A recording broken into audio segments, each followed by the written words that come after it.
It's easy to find the right person right away. In fact, 4 out of 5 employers who post on ZipRecruiter get a quality candidate within the first day. But if you're not using ZipRecruiter, you're missing out.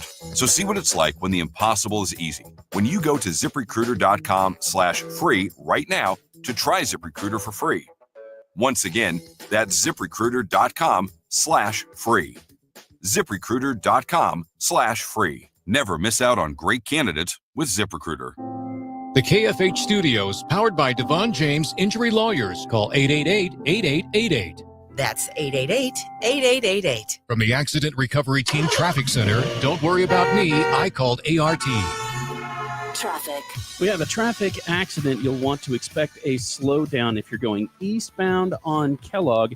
This traffic accident right around Washington Street. That's eastbound Kellogg right around Washington. Watch for a slowdown there. Traffic update from 98.7 and 1330 KNSS. In the Accident Recovery Team Traffic Center, I'm Jad Chambers. Weather. Partly cloudy skies, continued hot and humid today, a high of 92. Should feel like 95 to 100. It won't be as windy as recently, but still a strong gusty wind from the south. After 4 o'clock, expect an isolated thunderstorms. Few of those will linger into the evening, otherwise mostly cloudy and 73. Partly cloudy, hot and humid on Tuesday, high 93. That's your forecast from Storm Team 12. I'm meteorologist Jake Dunn. Kansas Fan Headquarters, 97.5 and 1240 KFH Wichita, KNSS HD2 Clearwater, and Odyssey Sports Station. Hey, Wichita, it's Jacob Albrock. Stay right there for the latest breaking in sports talk. It's Sports Daily, coming up next, exclusively on 97.5 and 1240 KFH. Jim Rome here with your Rome Report.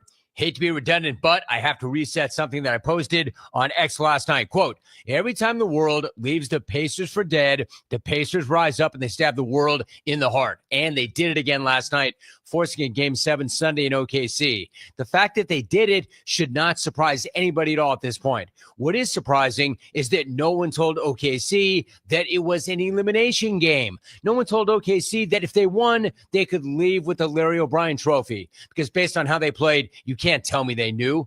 Taking nothing away from Indiana, who was great, but taking everything away from OKC, who completely no-showed. I half expected the Thunder to pick up their marker and just concede the putt, because that's essentially what they did when they came out to start the second half. Somebody better let the Thunder know that Game 7 is in their house Sunday, because clearly they had no idea Game 6 was in Indy last night. I'm Jim Rome. Are you a parent of a 2 to 8-year-old? Listen closely for an exciting offer, then head to abcmouse.com/radio to learn more. By now, you've probably heard of ABC Mouse. ABC Mouse is like a little one-on-one teacher. It has helped her so much. We're offering a promo at abcmouse.com/radio to try it for free for a month, then $14.99 per month until canceled. Go to abcmouse.com/radio to see this offer. That's abcmouse.com/radio. Actual ABC Mouse users compensated for their testimonials, sponsored by Age of Learning. Attention retirement savers. A top U.S. bank predicts a 2025 recession as tariffs rattle markets. According to reports, 2025 recession risk just increased significantly. That's why thousands of hardworking Americans are turning to award-winning precious metals company, Goldco. Goldco is offering you a free 2025 gold and silver kit. Plus, you can get an unlimited instant match and bonus silver for qualified accounts. Call 855-969-GOLD. Find out how you can help diversify your savings. Tax and penalty-free today. That's 855-969-GOLD. Performance may vary. You should always consult your financial and tax professional.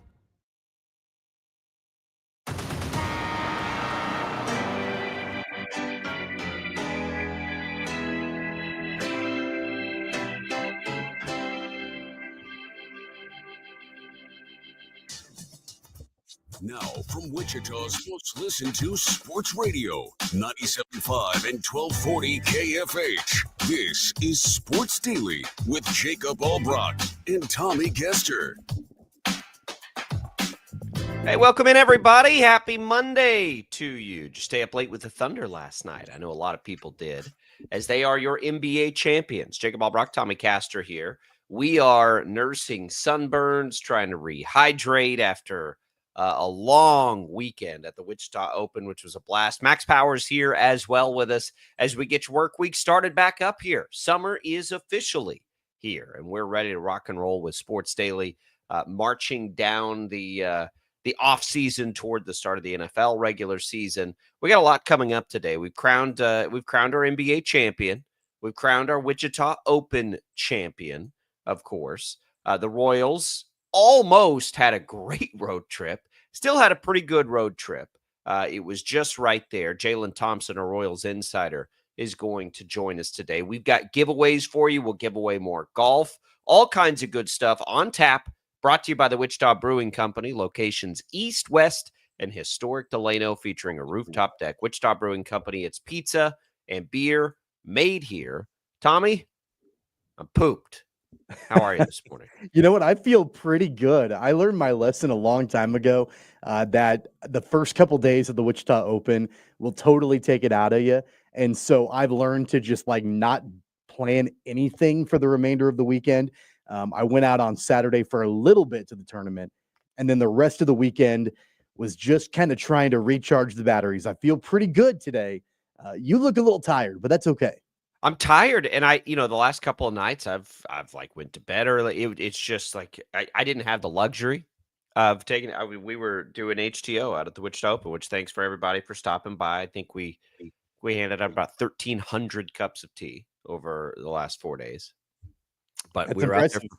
That's We impressive. were out there for 4 days. I'm tired. I'm just man, I'm pooped. But here we go. It is the start of summer. I just want to lay in a pool for the next week and just be in air conditioning. I don't want to go outside for a calendar week. How about that? Actually, the wind at the Open yesterday, while it was not fun for the golfers, I'm sure, and Saturday to some degree, it was probably better for the fans. It was much more manageable weather-wise, I thought, Saturday and Sunday than it was Thursday. Thursday was so hot and humid, and it just sat there with you. That wind was crazy yesterday, but it blew around and kind of blew some of that hot air around it. You could tell with the golfers. And Creighton wins it after we saw the 59 on Thursday. I don't know how in the world he shot a 59 on Saturday, but then yesterday the wind was even crazier. He holds on. There's your champion. It was great. I'm so proud of them, so impressed with everything they were able to do to even put that tournament on. And honestly, other than having the air-conditioned chalets, it was just as awesome as it always is. So tip of the cap to the Open staff, to the Crestview staff, to the Corn Ferry staff, all the vendors, all the fans that went out, and the golfers for, they didn't get to 20. That wind didn't allow it, but man, they put on it was tight. It was a tight race all day Sunday on who was going to win that thing, but it was a great Open this year. Yeah, it was a first-class affair, as it always is, and it's crazy. My wife and I were talking yesterday that we felt like the weather that blew through last week, it felt like that was 3 or 4 weeks ago.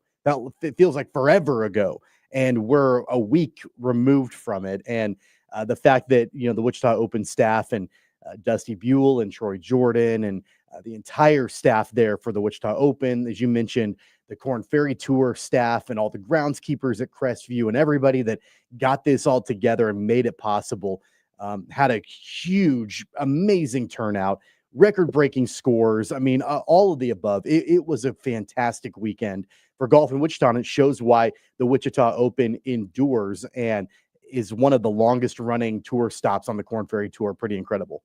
And the best tour stop. Just talk to the golfers, they'll tell you. So that is in the books. We have our champion, the Canadian, Creighton, who shoots a 59 on Saturday and hangs on, which kind of everybody was just hanging on to their hats on Sunday. With I don't know how big those gusts got. We were trying to guess. We were standing out there. They had to be gusting up to 70. It was real windy at times.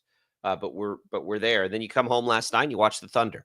And look, the Thunder they finished the season that they started, essentially, right? They finished this amazing historic type season with a championship. And you feel, just at least I do, a little bit bummed that Halliburton went down early.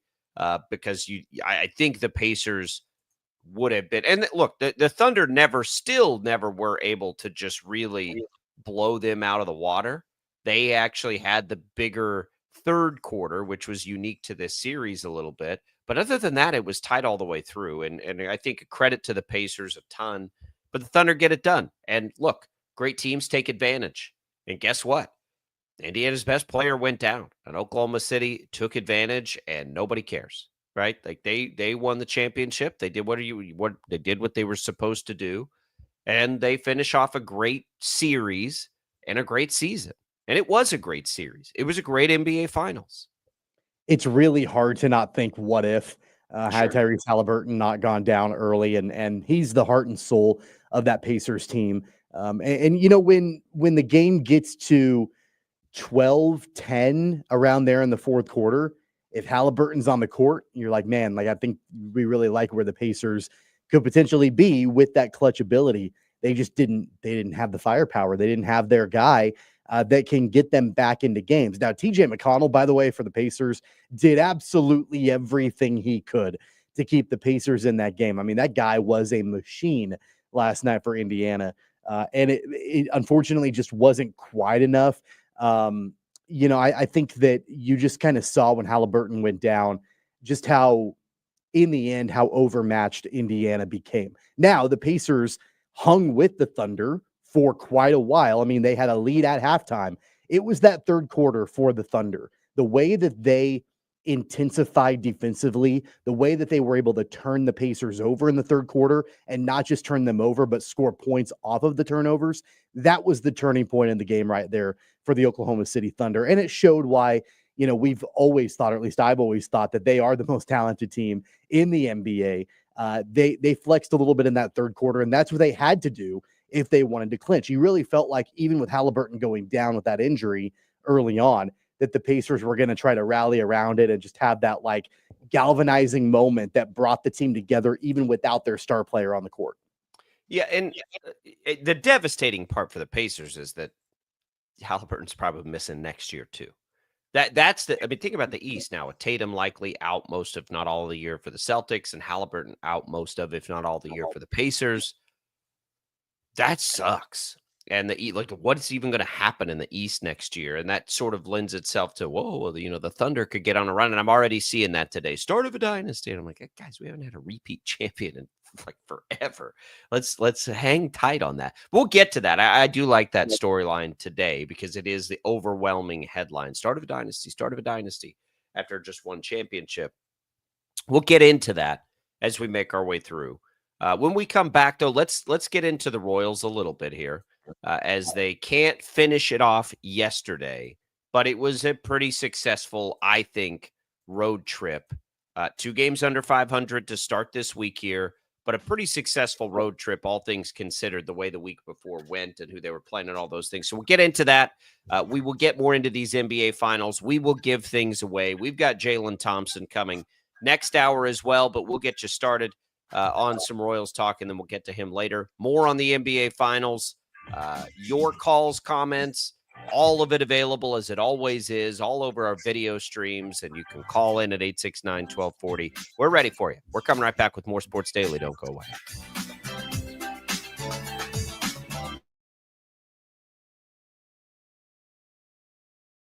Lightning, hail, tornadoes, flooding.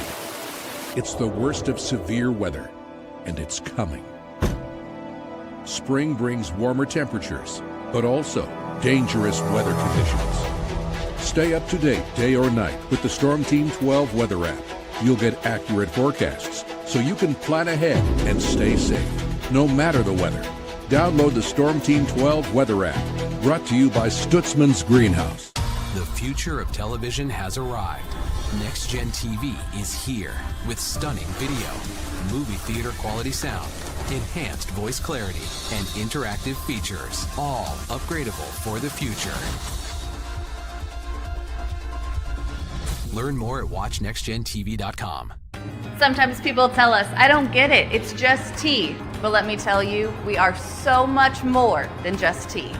With 20 plus flavors of sweet and unsweet iced tea, the possibilities are endless. Come on in and try them all for free to find your favorite, or get us on the go for your busy lifestyle. And don't miss happy hour every day.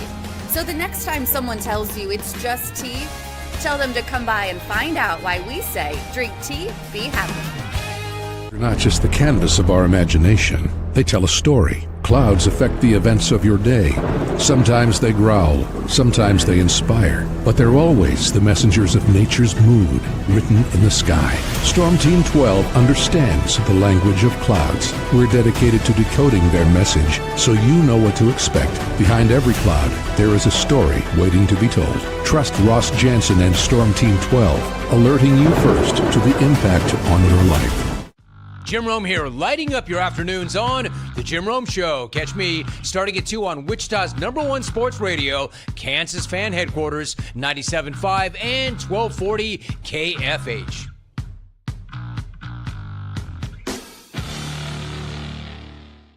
What is GMFB Overtime?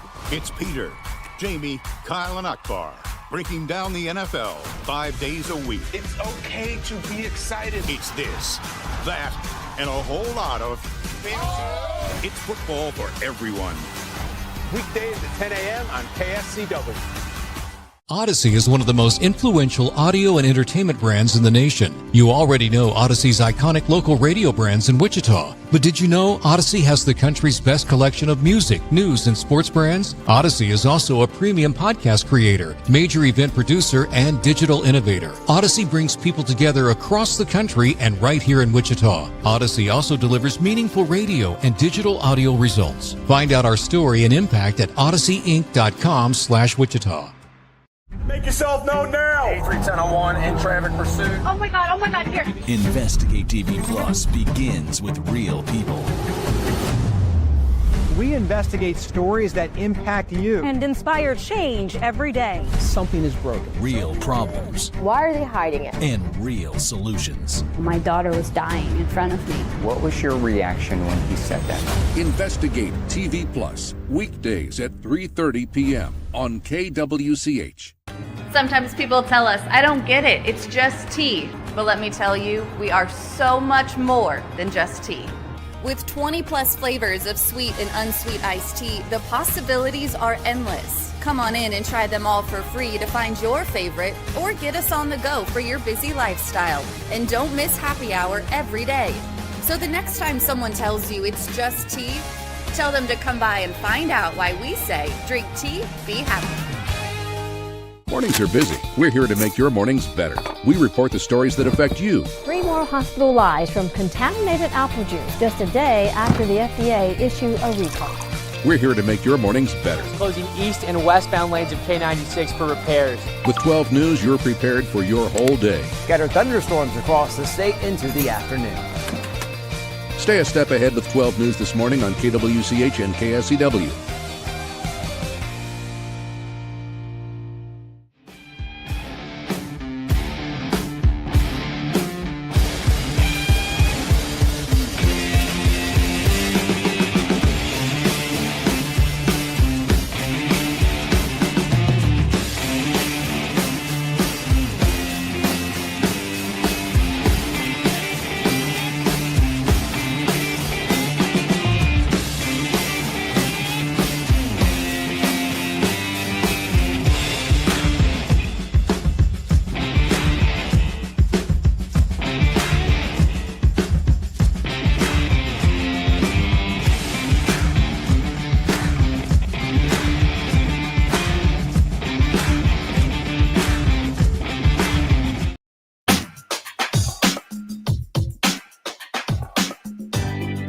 All right, welcome back in, everybody. It is Sports Daily. We are glad to be with you on a Monday. Yeah, on a Monday, a sleepy Monday a little bit, at least for me. It's a long weekend. Had the Wichita Open out there all 4 days. A lot of fun. Crestview Country Club's got to get things picked up now. They got to get moved out of town. And, Crestview, after that windstorm and all the weather, actually has to, get out there and gets to look at the course and get things officially cleaned up now. It was kind of a Band-Aid to get things ready for the Wichita Open, and now it's time to get things back in order. And if you would like to go out to win a round of golf for 2 at Crestview Country Club, we have 1 more of these to give away here. We've been giving these away Fridays in June. We'll do it 1 more time this week. All you got to do is text the keyword golf to the number 20357. That's how you get in. We pick winners every Friday. This will be our last Friday. You can enter once every 24 hours. Message and data rates apply. More details at kfhradio.com. Good luck, everybody. That's a round of golf for two and cart to Crestview Country Club, 20357. Good luck with that. All right, we come back and we are ready to start things with the Royals here. They fell yesterday, which was a bummer. I get it. It's a bummer for sure. But it was a pretty successful, I thought, Tommy, trip. They started it scoring in bunches, and then the offense kind of slowed down a little bit. Couple good pitchers they went up against for the Padres in that final series. Bullpen blew it a little bit yesterday, but all things considered, I'll take the 4-2 week, feel fine about it, and move on with my life because they played two pretty good teams, and we saw good offense in 4 out of those 6 games again, and that kind of stuff I think is what we need to see right now. Well, yeah, I think you take 4-2, especially considering that they went 0-6 in their previous homestand. I think the only disappointing thing is the fact that they had won 4 in a row, and now they're losers of 2 straight. Sure. The game on Saturday, Dylan Cease pitched for the Padres. He's been up and down this year, but recently he's been more up than down, and he pitched a gem against the Royals. Yesterday's game was frustrating. The Royals had a 2-0 lead after a Salvador Perez 2-run home run. And then the bullpen kind of let them down. Seth Lugo got in a little bit of trouble. Matt Quatrero goes to Angel Zerpa.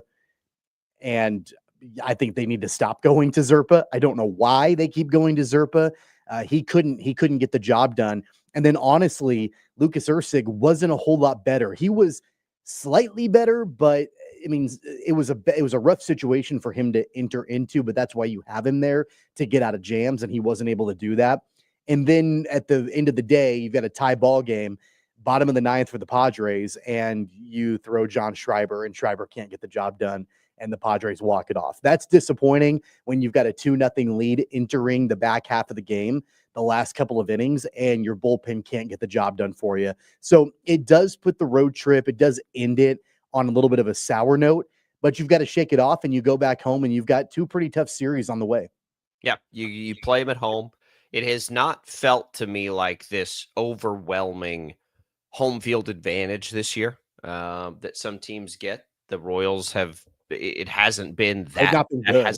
They've not been good at home. That hasn't been the thing, right? Where it's like, okay, you're coming home. It's so much more than it's just like, how did the Royals play today? It's not. There's not like a. And I don't know that it's. I'm not saying it's like a disadvantage at Kauffman because I think that's not the case. I just. That edge isn't there. It's all about the Royals and what they're doing. They haven't hit for any power at home this year, so maybe that can change against Tampa and then the Dodgers. It'll be a fun series against the Dodgers, as it always is. Shohei Ohtani, I think, will pitch in that series. But yeah, look, the bullpen, they've been good still. I mean, you're asking a lot there, but yeah, Zerpa, Zerpa's been better too, but why there, right? You gave him a third. You were willing to go to Ursig anyway. Just go to Ursig. Zerpa, let me look at when the last time so that was the first time. Yeah. So Tommy, he has given up. This is crazy because you and I both feel kind of the same way on Zerpa. That was the first run he's given up since June 1st this month, and that's over a 13-game stretch.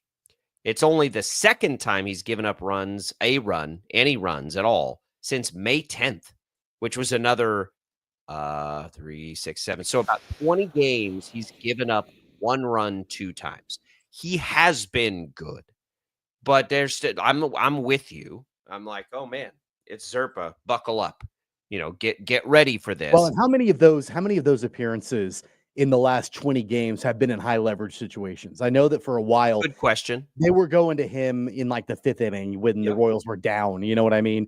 So I do think there's that piece of context to keep in mind. And the other piece of context is he escapes, but he still finds himself in a little bit of trouble, at least quite a bit. So look, the point I'm with you. Like that was a spot where if you were going to go to Ursig, just go to Ursig. Zerpa has a role clearly. You don't go 20 games without giving up run, but it's probably not in the most high leverage spots. It's in lower leverage spots. That I agree with you on that for sure. I don't want to see Zerpa coming in with a game on the line, unless it's before the 6th inning. But they're also they don't have a ton of firepower back there. They have Ursic and Estevez that we feel really good about, and they've got a bunch of other guys. Lynch has been still pretty good here, and they've got a bunch of other guys that are good, but you don't feel like it's lights out at that point. So whatever. Like at some point, score some more runs. They only scored 2 runs, right? Dad, how many chances did they have to get a go ahead run in that game?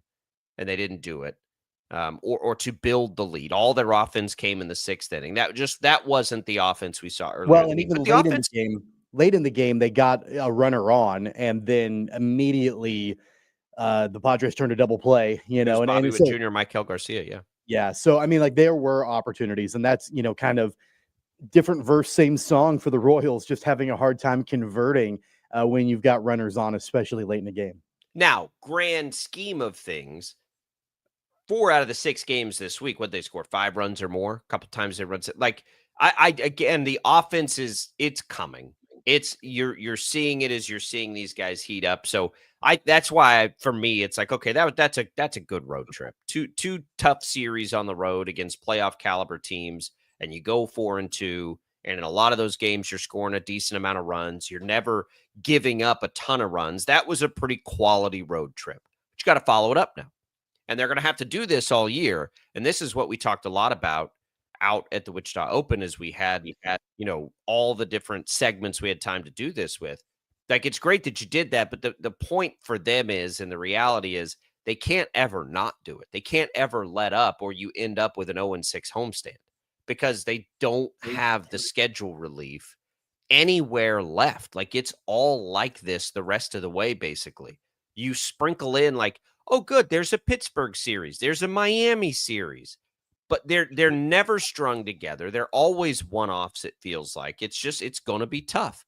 And quite frankly, it hasn't really mattered for them this year who they play. Like, not lately anyway. It did early in the year, but lately, I mean, they just ran off a road trip against Texas and San Diego and won 4-6. Week before, they got swept by the A's. Week before that, they lost 2 or 3 to the White Sox. So just play your brand. I feel pretty good. I feel pretty good this week. I'll be honest. Last week was pretty close to crap. This isn't going to work. I think that was a good enough little road trip there to be like, all right, back to the grind here. This is going to be a marathon, and we just got to see him get through it. I don't think we change anything we talked about with the trade deadline or anything. I think that's pretty much hold suit. Makes the most sense. I don't think that changed, but I feel better about things this week than I did a week ago. Well, I think the only kind of letdown thing from the weekend series with the Padres is the fact that after Friday night's game, they got themselves back to 500. And you're like, all right, here we go. They're 38-38, might as well just be 0-0. And then let's start over and move forward. And then they drop the next 2. Now they're back to 2 games under 500. And again, it doesn't get any easier. You've got the Rays coming to town. And then a big-time series with the Dodgers this weekend at Kauffman. And I know you talked about it a minute ago about not really being a home field advantage for the Royals at Kauffman. Not only is it not that, they've not been good at home. So it's not even just like a wash where they don't have an advantage. It's almost become a disadvantage. For some reason, they're not playing good baseball at home at Kauffman Stadium. And so I don't know if it's just like this pressure to play in front of the home fans. I don't exactly know, or if it's fluky or whatever it is. But at the end of the day, they've not been good inside, I guess you could call it, the friendly confines of Kauffman Stadium this season at all. Maybe this most recent road trip can allow them to be a little bit looser back at home this week, because they're going to need to play much better baseball against the Rays and the Dodgers at home than they did against the teams that they played at home last week. You cannot get swept by the Yankees and the Athletics at home and then turn around and let the same thing happen to you the next homestand. No. Look, they're 500 at home. I think it is fluky. I don't think there's a reason for it. To your first point, I just think I think it's just a fluke. What I do think, though, is they don't have a clear advantage at home.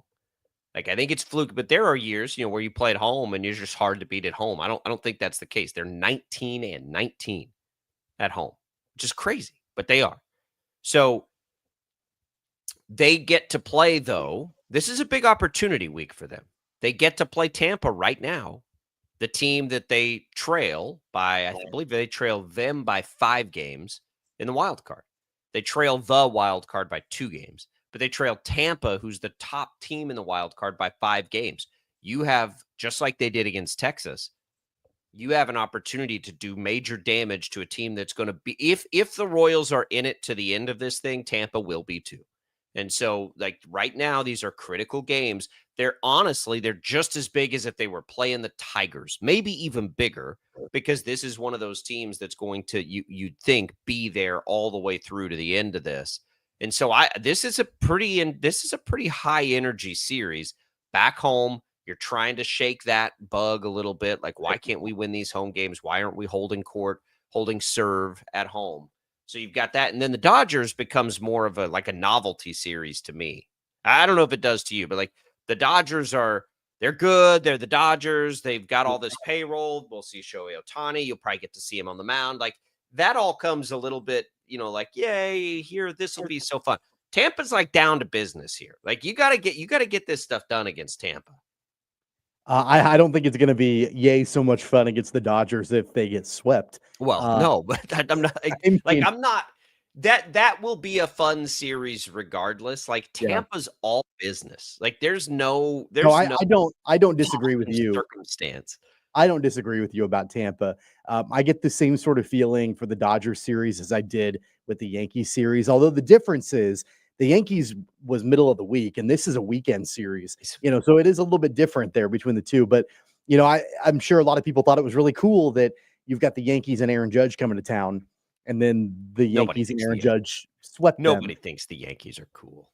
But the fact that you had that, I get it. But you got that series and all of that matchup. The Dodgers kind of the same way. There's not like the vitriol between these two teams that there is. And continues to be against the Royals and the Yankees this series. So I do get like the novelty behind it, but at the same time, look, I mean, you can play as well as you can against the Rays this week. If you follow it up with a sweep at the hands of the Dodgers at home, might be kind of fun at the beginning, won't be fun at the end. No, and that's not even like you still want to beat the. I just mean like, yay, Shohei Ohtani's coming to town, but he could hit 4 home runs in the series and strike out 8 guys in 4 innings when you play him. Everyone like that series is going to be a big deal for the fans and for Kansas City. Tampa's all business. Like it's Tampa. Great. That's a team you're trailing. It's a team you ought to be able to at least win the series against. Like take care of business against Tampa. I think that they will. I think they're going to have a good series against Tampa. Let's just look at we got Bubic, Waka, Lorenzen, I believe it is. And Tampa's, it's weird for Tampa because normally we think of them as this great pitching team that but because they're playing in that weird ballpark, remember their roof blew off. I don't necessarily believe what I'm seeing when you look at their numbers. I don't think they're as good offensively. I think their pitchers are much better than their numbers indicate. And when they come to a stadium like Kauffman, I feel like it's going to be a tough series to score runs. So we'll see, we'll see how Kansas City handles it at home. That's been the thing. They haven't been able to score at home at Kauffman this year. Power up, I guess. That's what led them to all the runs against Texas. They hit a ton of home runs. And is this a home run offense? I mean, I hope not, but maybe it is. I mean, it's okay if they get their power bats going because they've got 4 legitimate power bats, but we just haven't seen that all year. So I think that's a tough thing to lean into. But that series comes up. You've got day baseball on Thursday, and then 7:40 or 6:40. Sorry, first pitches as it typically is. Bubic, Waka, and Lorenzen. Anything else stand out to you from the week? I know we'll talk to Jaylon Thompson about it. I was just glad to see them hit as many home runs in those series as they did. Estevez had saves in 3 straight games. He's been, I'm so glad they have him. That would be a huge hole in this bullpen if they were. I mean, they could have gone to Ursig to be a closer. I think that would have been okay. Could you imagine this team without Estevez? That was kind of an under the radar signing this offseason. Yeah, he's been, really good and been the most consistent back-end reliever the Royals have had this year. I think the only other thing that I can think about, it's yesterday's game, and it's too bad the Royals didn't win that game because of the fact that I don't know if you saw the highlight of Kaggs flashing the leather out in right field and robbing the home run. Oh, you need to go look it up. I saw a still image of it. No, I didn't see the play. It was phenomenal. And so for all the questions about whether or not that guy can play right field, it helps that he's 6'5" and can jump because he fully extended and had that glove over the wall to rob the home run. And so that was huge. Now, of course, the Royals, they weren't able to win the game. But I do think just at the level of whether or not this guy can keep playing right field or not, I think the answer is yes. It's a huge development for the organization because they no longer have the issue of what to do with first base.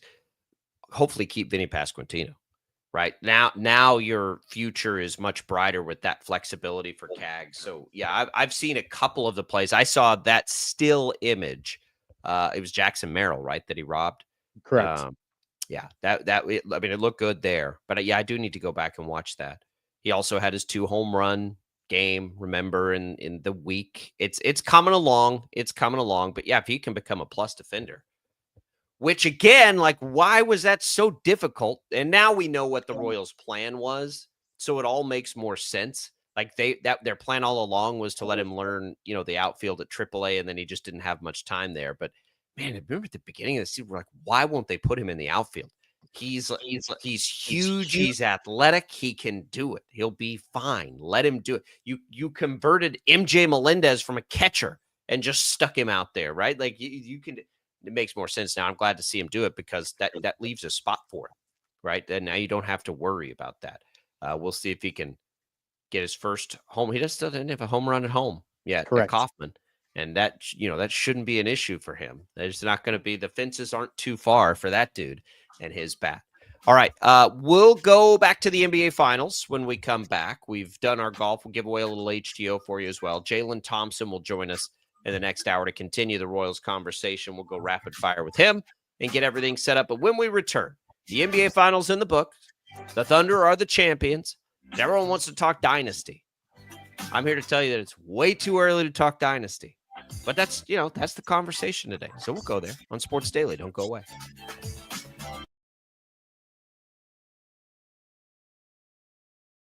Lightning, hail, tornadoes, flooding. It's the worst of severe weather, and it's coming. Spring brings warmer temperatures, but also dangerous weather conditions. Stay up to date day or night with the Storm Team 12 weather app.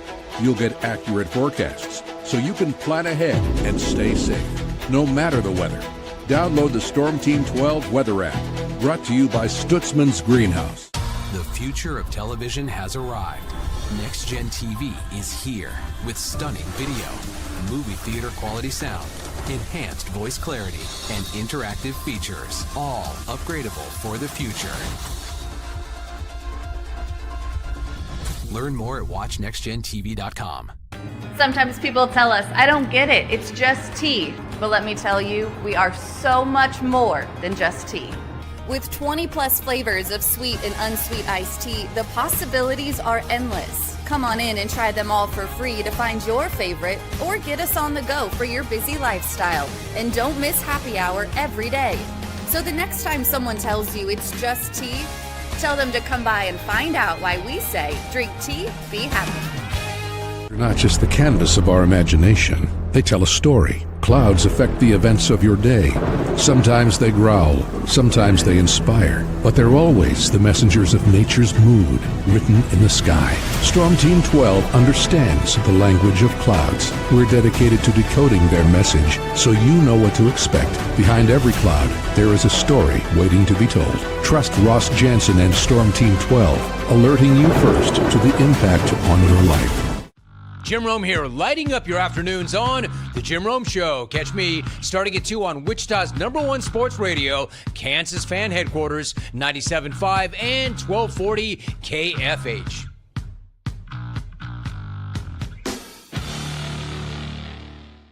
What is GMFB overtime? It's Peter, Jamie, Kyle, and Akbar breaking down the NFL 5 days a week. It's okay to be excited. It's this, that, and a whole lot of fantasy. It's football for everyone. Weekdays at 10 a.m. on KSCW. Odyssey is one of the most influential audio and entertainment brands in the nation. You already know Odyssey's iconic local radio brands in Wichita. But did you know Odyssey has the country's best collection of music, news, and sports brands? Odyssey is also a premium podcast creator, major event producer, and digital innovator. Odyssey brings people together across the country and right here in Wichita. Odyssey also delivers meaningful radio and digital audio results. Find out our story and impact at odysseyinc.com/Wichita.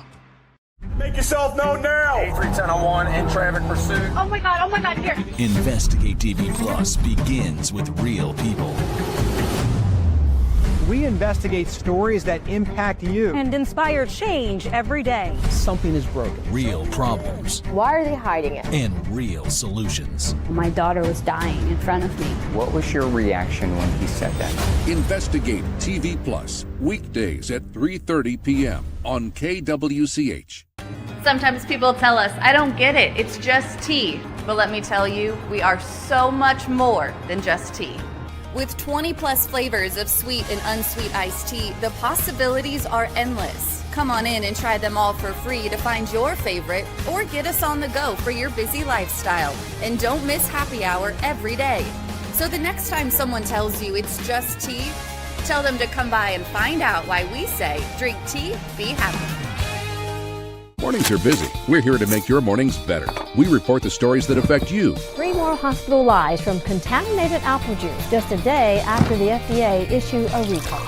We're here to make your mornings better. Closing east and westbound lanes of K96 for repairs. With 12 News, you're prepared for your whole day. Scattered thunderstorms across the state into the afternoon. Stay a step ahead with 12 News this morning on KWCH and KSCW.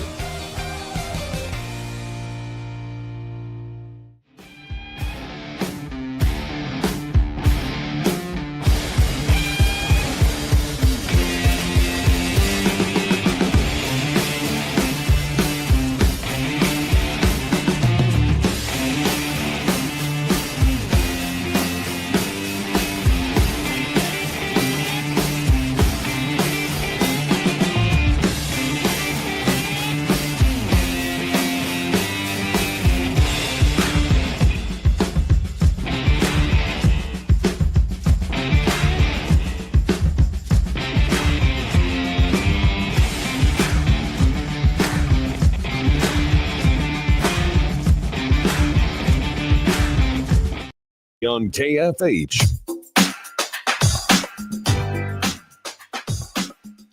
All right, welcome back in, everybody. It is Sports Daily. Jacob Albrock, Tommy Castor here with you on this Monday, recovering from a long weekend of the Wichita Open. Man, the stamina, if you can go out there and party for 4 days, that is, it's impressive. Usually I've got a day. It's usually like you try to get out there at the beginning and the end, like if you're going to go out there and party a little bit.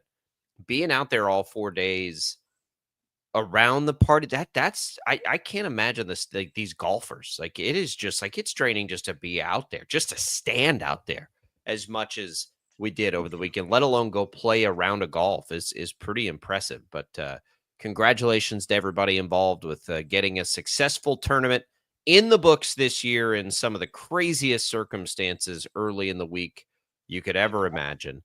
The thing blew down, basically. Months and months of preps, it all blows away, and then it gets fixed, and it's a great party. I thought it was a great and fun year. I thought the golf was really good this year. So kudos to everybody out there. And thanks to everybody for stopping by and saying hi. Thanks to all the guests we talked to. It's always fun for us, too. We go out there, we go live. We had a good time, talked to a lot of people. It was fun. Good job, everyone. Yeah, we had a great weekend, and there are so many different people that make this whole thing happen, and we're a very small cog in that wheel, but there are a lot of cogs in the wheel that make the Wichita Open run. There's a brand new article that just came out from Taylor Eldridge in the Wichita Eagle about the way the community rallied around to get the Wichita Open going after what we saw last week.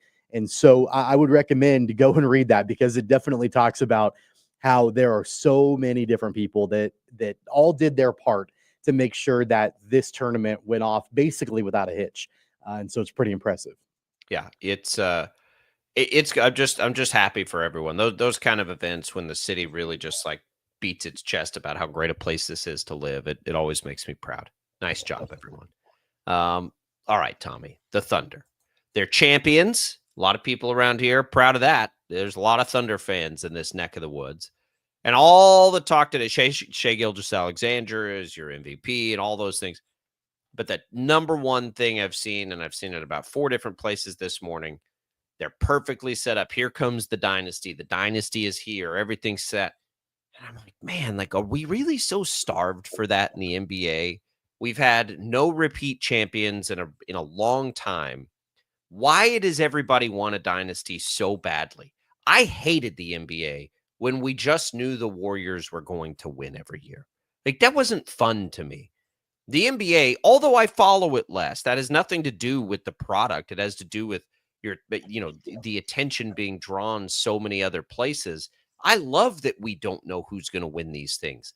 I understand the intrigue of a dynasty. I think it adds to it. I will agree with that. I don't think that's ever going to be the Thunder, though. Like, I don't think we're going to be looking at Oklahoma City. I could be wrong about this, but I don't think we're going to be looking at Oklahoma City as this Golden State dynastic. How long did they go? 5 years, 6 years, or the Bulls or anything? We're not even close to that. Like, they've won one. We haven't had repeat champions in forever. Why are we already revving up the engine on dynasty talk? Well, I don't think that they'll be like Golden State. And the reason I don't think they'll be like Golden State is because Golden State was like a super team with a bunch of superstars on that roster. And that's not Oklahoma City. That hasn't been, and it's not going to be. I know they've got the MVP in SGA and all of that, but we're talking about like some of the most high profile players in the NBA that all played on that Golden State team to keep that dynasty alive. That's not Oklahoma City. If there's a dynasty for the Thunder, it's going to look different than the way Golden State did theirs a decade ago. It's going to be that homegrown talent, the draft picks that come up and that, have that staying power with that organization. I think the one thing that you're forgetting about and that everybody is forgetting about, the ones that are discounting an opportunity to win more than one NBA title, is the youth of this team. They won an NBA championship with the second youngest roster in NBA history in the NBA Finals. I think it was a team back in the 70s, the Trailblazers, had an overall collective younger roster that won a title. And that's the Thunder, right? Like the Thunder, they've got this young talent that already won a title. Next year, they're going to be a year older, a year maturer, a group that has been there before. They know how to win a championship. That's the way that I see them winning multiple championships, is with the overall youth on that roster. But it's not going to be Oklahoma City going out and buying a bunch of talent to try to keep championships alive. So that in and of itself right there will make them different than Golden State. So it's not even that I don't think they can do it, but like we're not talking about a dynasty opening up now for the Eagles. Why? Because we know the rest of the league is really good and it's going to be hard for them to win. That's why, to me, like, there are 2 reasons. The NBA has never, we talk about the word parity. There's never been more parity. It's never been more spread out. I don't know that I want to say there's never been more overall collective talent, because I don't follow it closely enough right now to say something like that, but it feels that way. Feels like there are more good players spread out all over the league. The other problem for me is I don't know how they're going to keep this team together. They've got too many good enough players that are going to make a ton of money, and they have to keep them in Oklahoma City. But this is why Oklahoma City didn't have – this is what happened to them the first time. It happens to small market teams all the time. But talk to me why this team couldn't win another championship. They can win another one, but winning 2 championships doesn't make them a dynasty. They were 68-14, one of the best regular seasons of all time. They win an NBA championship, and next year they'll be a year older and with a championship under their belt. what tells you that they're not going to be able to repeat that and do that again? It's not going to be next year. Next year, they'll be fine. Every player on the roster is signed through next year, and they have 2 firsts. It's not going to be next year. Next year won't be the problem, and they could absolutely win 2. I would call them the favorite next year. That doesn't make them a dynasty, though. Then Williams and Holmgren are going to be able to make like $50 million that next year. Can they really keep all 3 of these guys together? No, I don't think they can, but at the same time, that becomes like whenever we look at a dynasty, though, you have to be able to take that next step in the evolution, which is keep a roster together. What constitutes that, though? Because in the last decade, there hasn't been a repeat NBA champion. So if they go back to back, at that point, I mean, I wouldn't be opposed to calling them a dynasty if they win back. Oh, I would. That's not a 2 years in a row is not a dynasty. There hasn't been a repeat NBA champion in over a decade. That means there hasn't been a dynasty in a decade. That's okay. So what constitutes a dynasty then? 3? I would say at least 3. Yeah, or if you're not looking for them in a row, sort of what like San Antonio did, where they won. I don't know what it was. How many did they win over those years? Like 5 out of 7 years, and they were in there one other time. The Lakers were an obvious dynasty. The Bulls were an obvious dynasty. But yeah, you've got to be able to run off more than 2, I think. And that's where it's going to get really challenging. Now, can they? Absolutely they can. They have one of the smartest front offices in the NBA, if not the smartest. If they can talk, if Shai Gilgeous-Alexander will stay forever, right? And if you could tell me 2 of them would stay, I would be in. I think the Celtics had a chance because they felt like they had 2 stars. Now, one of them blew out an Achilles in this, in this postseason. But what the Warriors did was they kept the Splash Brothers together and just kept rebuilding around them. What the Spurs did was they kept Duncan and they just kept rebuilding around him. What the Bulls did was build around Jordan and Pippen. What the Lakers did, right, was build around Kobe and Shaq. There were all kinds of different ways they did it, but all of those teams were able to keep that critical thing. We haven't seen yet if Oklahoma City can do that part. And until we see them be able to do that part, history tells us that Oklahoma City, the franchise, as great as they are, has a hard time keeping. They don't have a hard time getting it. They have a hard time keeping superstar talent. And that's what makes a dynasty in the NBA especially so hard. These dudes make so much money, and there's a cap. And at some point, like, you have to pick. So whether they pick SGA and Jalen Williams, whether they pick SGA and Chet Holmgren, I don't think it can be all 3. Maybe it can. That would be fantastic. They have so many draft picks. There is a world I think they could do it. But then the other part of it is you have to count on those 3 guys wanting to play in Oklahoma City forever, which is a big ask. And I hope that they do. And if they do, absolutely, this could and probably will be a dynasty where they win a bunch of championships. For this region of the country, I think it would be one of the coolest things ever if they can do that. I just think we're a long way from that. Next year, though, they are set up to be the favorite by far because they keep everybody. And then they'll add a first-round pick. They'll add is it a lottery pick? They're inside like the early teens that they'll be able to add to this roster. And that becomes a really, really, really important pick, by the way, because if one of these other guys walks, you're probably looking right there, if they make that pick, at who could come in and help them out. So that's all it is. I'm not saying they can't do it. I think of all of the teams, well, boy, I really thought the Nuggets had a chance to do this because they have Jokic and they had some other good players around him. But even that, like, just let that be the caution. Like, they won a ton of regular season games, and they won a ton of regular season games a lot of years in a row, still are, but they've only had 1. Boston had their 2 stars. I think Oklahoma City's better equipped than Boston was. And we're not going to get Boston, we're not going to get to see them do that because Tatum's out another year probably. I think they're the most equipped since the Warriors of all the teams we've seen, but I still think we are so far from them getting there. I mean, it's going to be at least 2 seasons. It's going to be at least 1 roster evolution. There's just a lot they have to do to get there. I just want to enjoy the championship because they finally got that monkey off their back. As a franchise, as a team that couldn't get it done last year, they were too young, all of those things. I'm so curious to see what they do with this roster after next year. I don't know what they should do. You know why I think that out of all the teams that we've seen win championships over the last decade.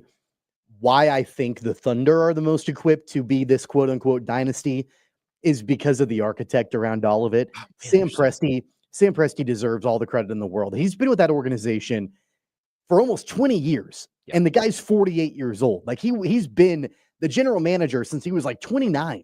He's been there forever. And he was there the first time around. And then I think a lot of people were very much questioning his philosophies and his direction when Harden and Westbrook and like that whole crew and Durant, like they all left. And then they won 24 games just a few years ago. And he was able to stockpile the draft picks and put together this team, this franchise to now be an NBA champion. He's been there forever. He's seen it all at Oklahoma City. I don't know if I'd rather have another general manager in place than Sam Presti to oversee what could be this potential dynasty down the road. Well, and remember too, like was it Chris Paul and Paul George? Yeah. Like that in between the two, like he put together a good team. He did. That they got SGA, right? Because they traded Paul George, that was right, to the Clippers and got all those picks. Like even in between the two young, like star-studded teams he put that team together out of nowhere, and they were pretty dang good. Like those were good teams. So yeah, I'm with you. I think they have a great chance to do it. I just think it's a long way away. We got to see the first evolution of this roster, but they'll have a good chance to do it again next year. We may get into this in the next hour. We're going to take a quick break. Hour number 2 of Sports Daily's coming your way. It's Albrecht and Caster. Don't go away. We're coming right back.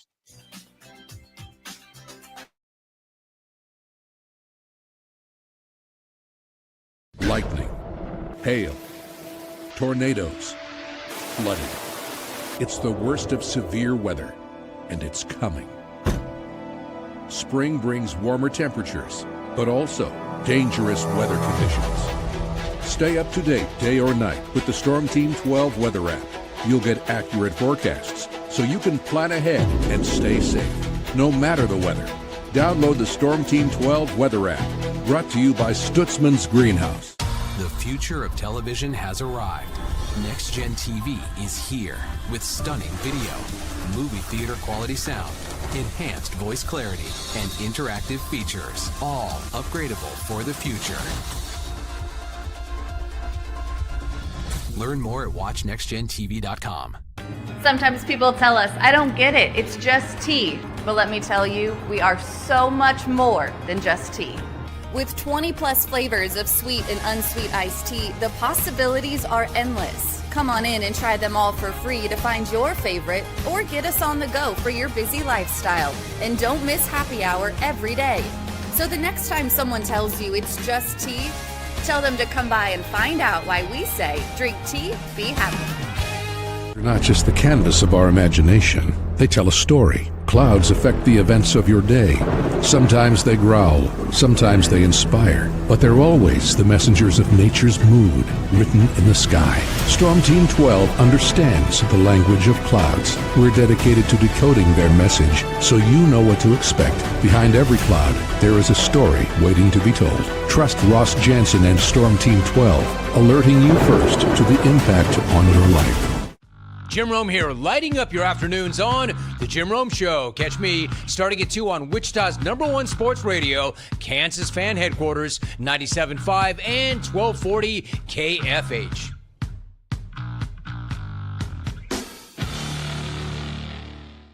What is GMFB Overtime? It's Peter, Jamie, Kyle, and Akbar breaking down the NFL 5 days a week. It's okay to be excited. It's this, that, and a whole lot of fantasy. It's football for everyone.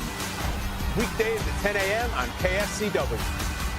Odyssey is one of the most influential audio and entertainment brands in the nation. You already know Odyssey's iconic local radio brands in Wichita. But did you know Odyssey has the country's best collection of music, news, and sports brands? Odyssey is also a premium podcast creator, major event producer, and digital innovator. Odyssey brings people together across the country and right here in Wichita. Odyssey also delivers meaningful radio and digital audio results. Find out our story and impact at odysseyinc.com/Wichita. Make yourself known now. 83-10-1 in traffic pursuit. Oh my God, here. Investigate TV Plus begins with real people.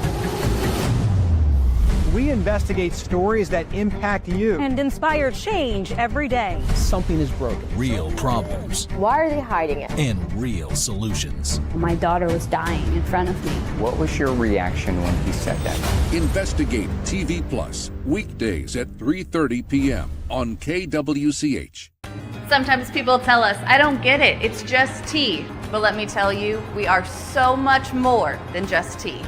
With 20 plus flavors of sweet and unsweet iced tea, the possibilities are endless. Come on in and try them all for free to find your favorite or get us on the go for your busy lifestyle.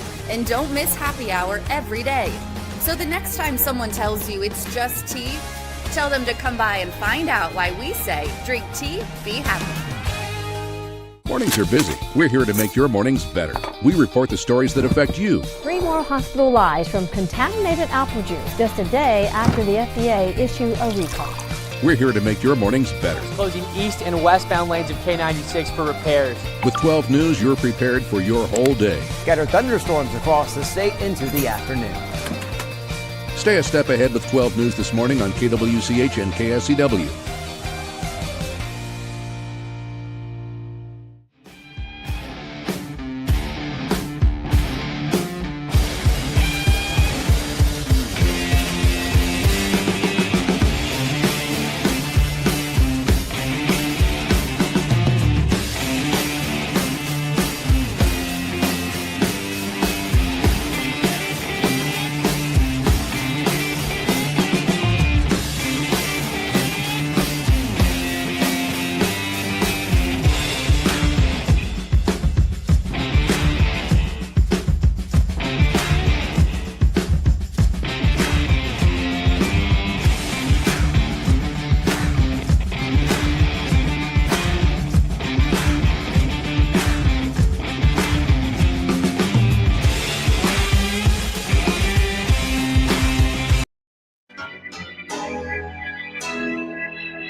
Now, from Wichita's most listened to sports radio, 97.5 and 1240 KFH. This is Sports Daily with Jacob Albrock and Tommy Kester. All right, welcome back, everybody. It is Sports Daily. It is another hour for you. We are glad to be with you here on this Monday. We're starting a new week. First full week of summer is here. It feels like it. It has been hot, and we're ready to roll. It's we got an NBA champion now. We're coming down. Tommy, baseball has the stage. It has been a very quiet football offseason. We've said that about the Chiefs. I think it's been that way league-wide. It has been quiet. It's been a quiet offseason. I'm not sure why that is. I still can't figure that out. The NFL never lets that happen. It's kind of letting that happen right now. We'll get training camps here pretty quick. Like, we're coming into that season. You can start nerding out and getting ready for fantasy football drafts and all those kinds of things, I suppose. But baseball has center stage. We're going to have Jaylon Thompson in. The Royals are competitive. That makes our summers much better. By the way, the Wind Surge get a big call up. Culpepper's coming up. He'll join the Surge. They had Jenkins back. Their roster's getting a little star-studded here. It's kind of turning into that time of the year for the Wind Surge, too, as a quick aside. I think that happened since the last time we were out here, or at least had a chance to talk about it. We will get Jaylon Thompson in. We will talk more about this Thunder Championship. It's all coming up in this hour. It's all What's on Tap, brought to you by Wichita Brewing Company, locations east, west, and historic Delano, featuring a rooftop deck, Wichita Brewing Company pizza and beer made here. We have set up our Crestview Golf giveaway, your final week to enter. So if you missed it, get ready. You'll have until Friday to enter to win that round of golf for 2. Tommy, we were talking Thunder in the last hour. Have you seen this? What do you think their odds are to win the championship next year? Well, I'm sure they're the odds-on favorite. I don't know. They are. Probably 2-1. 2-1. It's low. It is low. The next teams, the Knicks, the Cavs, the Rockets, who just traded for Kevin Durant. We should probably talk about that. The Magic, Like, it's long odds. The Timberwolves are 14-1. I think that one's really interesting. The Nuggets are 16-1, I think is pretty interesting. They are going to be a heavy favorite next year. We all kind of wondered where Durant would end up. They trade with Houston. I feel like Houston gave up a lot. What did you think? It snuck in yesterday. I didn't see it until after the game. What did you think of that trade? I mean, I think it's a poor trade for both sides, honestly. I mean, I don't think that the Rockets need Durant to be successful. And at the same time, I don't think the Suns got what they needed in return for him. No. The Suns are really loaded in the backcourt. Like they've got a lot of shooting guards on that roster now after that trade, but they don't have much in the front court. And so I don't know what that accomplishes for the Suns. I know that they've unloaded Durant's salary, I believe, for the most part. I think the Rockets are taking that on, I believe, is the way that I read that. So, I mean, I guess there's a benefit there. But at the same time, like I just the haul that you got back for Durant, I think could have been a whole lot better. I think it's interesting. I agree with that. I'm kind of surprised by both sides. It's like that. It felt like the Rockets gave up a bunch, but at the same time, if they're going to kind of push them all in with Fred and they've got young players that are pretty good, like I don't. He's just 36, man. He's just kind of old, you know. Like I don't know. I don't know if I think he's going to push them over the edge. They were already the 2 seed. That's a big ask for him, but he's still Kevin Durant. Like he's still really good. He's just got so much that seems to come along with him. The Suns were obviously done with him. Why? I think would be question number 1 for me. Like, why would the Suns be done with him? But as far as like Houston repeating as the second best team in the Western Conference, I mean, their odds say that that's where they are. I think it does that. Do you think Houston's a better team today than they were yesterday? I think that they are more top loaded. I think they're a better team. I think they're a better team. Yeah, I mean, look, I think that when you can add somebody like Durant, and I get all the criticisms around him, and I buy into that. I'm not a big Durant guy. I do think from a top level, yeah, they added an impact player, a right away impact player. I'm not sure down the stretch if that's enough to get them over the hump. So I mean, are they an improved team after that trade? Sure, I guess, but they did give up a lot. And as we've seen, the 2 teams in the NBA Finals that just wrapped up, it was all about depth. It was all about the number of sheer players that you have. It's not about being top heavy. And I think the Rockets got more top heavy. They got top heavy, but like they've got, you look at it with Smith, who they just drafted high recently, Amen Thompson, who's really coming into his own. Obviously, we watch them and really like Fred. I mean, I'm just looking, their top backups, probably Steven Adams. They're going to need to add some depth, and maybe they still can. They did trade away the number 10 pick, so that hurts that possibility. But as far as a starting 5, like their starting 5 is pretty good. Like it's an interesting roster. They gave up plenty. They basically gave up their depth to become a better starting lineup, I think. So is that going to be enough to get them past the Thunder? I don't think so. I doubt it as it currently stands. What I don't know, because I don't follow them closely enough, is how much room they have to still get better, right? Like how much salary cap room do they have? Can they bring in free agents? Can they create that depth through some roster massaging this offseason? Because if you told me they could get 2-3 more useful players, and we're talking like, okay, we're starting a 7-game series here, and it's Fred, and it's Durant, and it's Amen Thompson, and it's Jabari Smith, and it's Sinkett, then I'm like, yeah, you know what? That's not that. It's a better lineup on paper than what Indiana ran out there, I think, is a starting 5. Now, Indiana was so good because they were so deep. I get it. But I think it's interesting. I don't mind the Rockets taking the swing. I'll put it that way. Phoenix should have never done any of this to begin with. Phoenix was already good. Like they've kind of just maybe they're the cautionary tale for Houston. They've mismanaged. They've mismanaged their roster over the last couple of years. They could be the cautionary tale for Houston, right? Like if you don't watch it, this is what'll happen to you too. but they also didn't have, at least I don't think they did, like real good leadership already there through a guy like Fred VanVleet. They've also got Durant comes in and becomes this star, but like Jaylon Thompson looks like he's gonna be a star, and Jabari Smith's coming along. Like they've got some pieces. I don't mind the trade for Houston. I think Phoenix was just punting. It's worth a shot because what else are they going to do, right? If you're Houston, you could try to just keep building the roster, but it wasn't going to be enough with the number 10 pick. I don't think it wasn't going to be enough. This was as big a swing as they could have possibly taken. And honestly, Halliburton's out, Jason Tatum's out. Why not now? If you're the Rockets, like the timing makes sense too. Yeah, look, and Durant is not getting any younger, and so I think that if he wants to win another championship, being in Phoenix was not going to work for him. And I know that he wanted a trade. I know he was looking for a trade.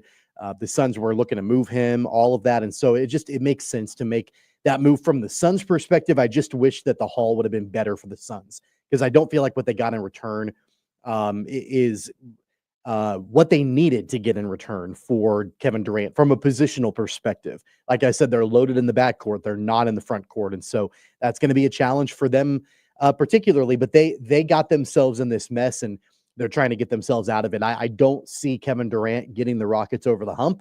I understand why both sides made the move. At the end of the day, I don't think it's a big needle mover, honestly, for either team. We've got a couple minutes before break, and I don't mean to shift gears and go a big, 180 here, but I do want to mention while we have a minute, I don't know if you saw this over the weekend, and I don't know if you've had the pleasure of ever had the pleasure of talking to this man or not, but Joe Rocco passed away here in Wichita. He passed away over the weekend. He was 77 years old. The owner of Rock's Dugout passed away. What a great guy. When you're talking about sports legends in Wichita, I'm not sure that there's anybody higher than Joe Rocco. I know he and our buddy Paul Savage were close friends and been buddies for a long, long time. So thoughts to Joe and his family. Honestly, I mean, I've had the opportunity to talk to Joe a few times over the years, and he was always kind. He was kind to me, complimentary of this show and this program and everything that we do. It was fun. I loved going into his shop. I loved looking at the baseball cards that he had and all of that. If you didn't get a chance to go and check out Rock's Dugout, it's still open under different ownership over at North Rock Lanes. But yeah, just wanted to mention that because he was a heck of a guy. Yeah, I'm a big fan of Joe. We've talked to him on the show over the years, of course. His relationship with Paul Savage, he's always been supportive of everything. Loved getting into spirited debates about the Yankees with Joe. Man, I hate hearing that. Gosh, I did not know that. I think from what I read in the Eagle, it was unexpected over the weekend. I think on Saturday he passed away. He was 77. I know he'd been battling some health issues and had sold Rock's Dugout a couple of years ago. I saw him at I think it was the Kansas Baseball Hall of Fame luncheon a couple of years ago. And he and I sat next to each other at that luncheon. Just a phenomenal guy. So thoughts and prayers to his family. Absolutely. A lot of energy. Tip of the cap to Joe. What a great impact he had on this community. Man, I hate hearing that. Yeah, definitely praying for his family right now. Joe Rocco gone too soon. We'll come back. We'll have more Sports Daily right after that.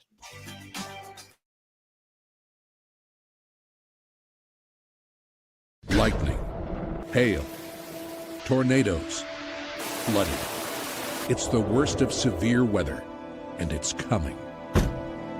Spring brings warmer temperatures, but also dangerous weather conditions. Stay up to date day or night with the Storm Team 12 weather app. You'll get accurate forecasts so you can plan ahead and stay safe, no matter the weather. Download the Storm Team 12 weather app, brought to you by Stutzman's Greenhouse. The future of television has arrived. Next Gen TV is here with stunning video, movie theater quality sound, enhanced voice clarity, and interactive features, all upgradable for the future.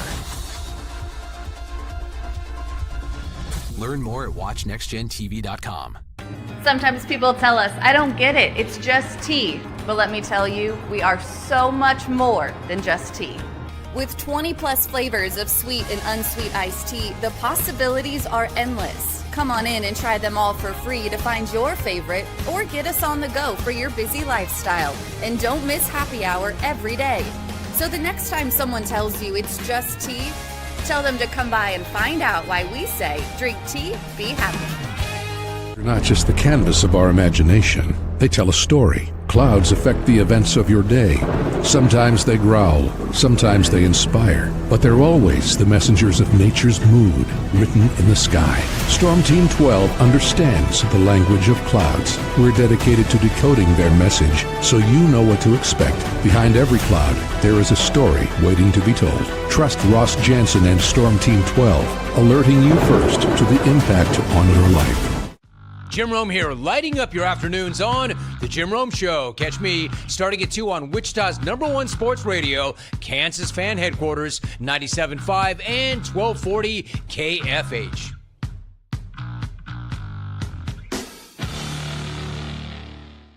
What is GMFB Overtime? It's Peter, Jamie, Kyle, and Akbar breaking down the NFL 5 days a week. It's okay to be excited. It's this, that, and a whole lot of fantasy. It's football for everyone. Weekdays at 10 a.m. on KSCW. Odyssey is one of the most influential audio and entertainment brands in the nation. You already know Odyssey's iconic local radio brands in Wichita. But did you know Odyssey has the country's best collection of music, news, and sports brands? Odyssey is also a premium podcast creator, major event producer, and digital innovator. Odyssey brings people together across the country and right here in Wichita. Odyssey also delivers meaningful radio and digital audio results. Find out our story and impact at odysseyinc.com/Wichita. Make yourself known now. 831001 in traffic pursuit. Oh my God, here. Investigate TV Plus begins with real people. We investigate stories that impact you. And inspire change every day. Something is broken. Real problems. Why are they hiding it? And real solutions. My daughter was dying in front of me. What was your reaction when he said that? Investigate TV Plus, weekdays at 3:30 p.m. on KWCH. Sometimes people tell us, I don't get it, it's just tea. But let me tell you, we are so much more than just tea. With 20 plus flavors of sweet and unsweet iced tea, the possibilities are endless. Come on in and try them all for free to find your favorite or get us on the go for your busy lifestyle. And don't miss happy hour every day. So the next time someone tells you it's just tea, tell them to come by and find out why we say drink tea, be happy. Mornings are busy. We're here to make your mornings better. We report the stories that affect you. 3 more hospitalized from contaminated apple juice just a day after the FDA issued a recall. We're here to make your mornings better. Closing east and westbound lanes of K96 for repairs. With 12 News, you're prepared for your whole day. Scattered thunderstorms across the state into the afternoon. Stay a step ahead with 12 News this morning on KWCH and KSCW.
All right, welcome back, everybody. It is Sports Daily here on KFH. Jacob Albrock, Tommy Castor with you.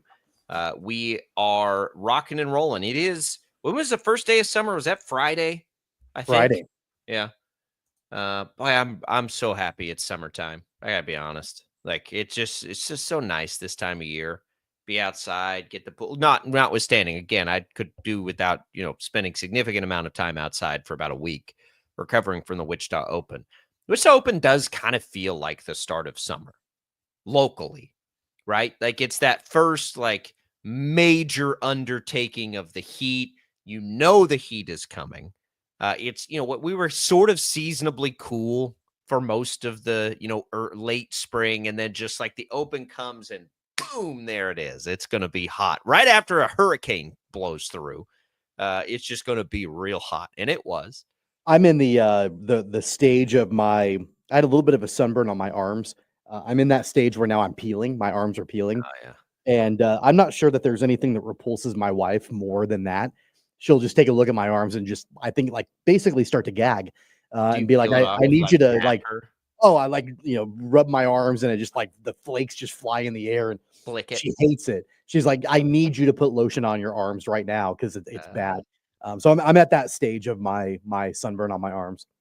I've passed that stage. I had that stage a couple weeks ago. I found the few spots that hadn't been sunburned yet, found them over the weekend. You guys can tell by the video stream, my glistening tan right now. That's what this is. This is about as tan as I'm gonna get. But yeah, boy, what a great event. How much of the golf were you able to follow along with? It was hard for me because we were working the booth there for HTO and doing all that stuff. I was just kind of like at the end of the day trying to catch up through Jay Delling's great notes and all of those things. I don't know how much you followed of it, but it was a pretty interesting tournament the way it played out. It was. I followed a lot of it. I mean, obviously, when we were on the air Thursday and Friday morning, was keeping track of all of it. The afternoons were harder because of all the different obligations and the parties and the networking and all of that. But on Saturday, I took my 4-year-old out and we got out there at about 11 o'clock, right when everything kind of opened up. We were there until about 2, so about 3 hours. And it started to get really hot and it was really busy. And so just, I think a bunch of bodies together made it even warmer.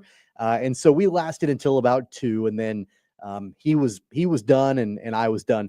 We got stopped by quite a few people, my son and I did, because we decided, you're going to roll your eyes at this.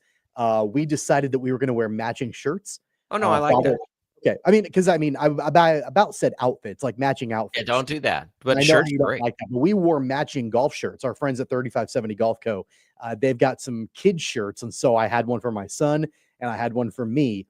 And I was carrying him on my shoulders as we were walking to 17. And there were a couple of people that stopped us, but it was even more funny.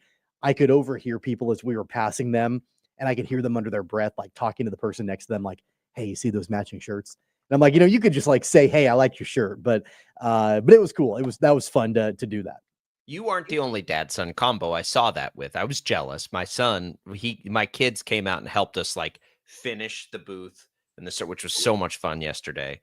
But my son had on a Hawaiian, and I was like, I'm sure he did. I'm really jealous that I don't have on a Hawaiian right now. Have you ever been more proud of him than in that moment? He's got several. Yeah, we had matching Hawaiians at one point when he was a little smaller. It doesn't fit him anymore. Believe it or not, it's hard to find matching Hawaiians for a child and an adult. I don't know why that is. But yeah, no, it was good. Look, it's such a great community event, but the golf was good. That Pearson Cootie, who's probably like, he's going to be the star, right? Somebody was asking me, and I was like, honestly, like if you want to look back and say, I remember that year blank won the tournament because they're a star now, he'd be the guy, wouldn't he, on that tour? Yeah. At this, like, he's the one that's going to go up and win a major or something. Yeah, I think so. I got to play with him on Wednesday in the Pro-Am, and he's something special. He's not that big of a guy. He's probably like 5'8", 5'7", 5'8", maybe a $165, $170. He's not very big, but he's stacked. So you're saying I have a chance? Well, I mean, his swing speed is probably a little bit higher than yours, I would guess. But I mean, he was a really good guy, good player, just about won the whole dang thing. And I wouldn't be shocked if we see him winning on the big stage. Yeah, it's funny. You walk that walk of champions and you see the former champions, and there are really good golfers who have won the Wichita Open. And then they do a good job of like, and Scotty Scheffler played here and Colin Morikawa played here. And it's like they just call them major champions. that's probably what we'll see with him. This is the only year I would anticipate. You know more about this. I would think so. Yeah, I don't think we'll see him again. Yeah.